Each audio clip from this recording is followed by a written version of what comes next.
ndodhë që Kosova, si në shumë fusha tjera, mbetet mrapa. Pra, mbetet mrapa e gjitha trendeve ekonomike dhe politike, nuk do ta ketë, le të themi, mbështetjen politike të nevojshme, dhe ne kemi nevojë për mbështetjen diplomatike të SBA-ve për shumë çështje në arenën ndërkombëtare, sepse akoma e kemi të pasgjidhur një pjesë të konsolidimit shtetësisë në arenën ndërkombëtare, do të mbetet rrezikon, pra edhe pjesën e mbështetjes për FSK-n.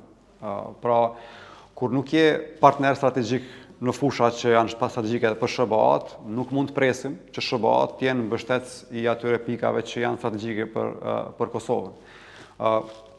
Pra, kjo çështje nuk mund të banalizohet tani se ekziston një pjesë e opinionit publik që thotë po ne kemi refuzuar shumë gjëra të tjera dhe nuk ka ndodhur asgjë.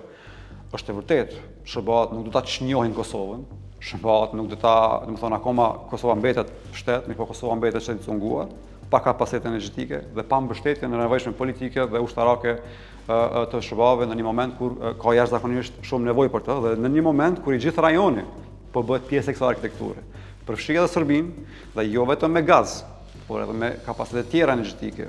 Ne kemi këtë javë një projekt të SBA-ve me Bekhtelin për ndërtimin e hidrocentralit në Serbi.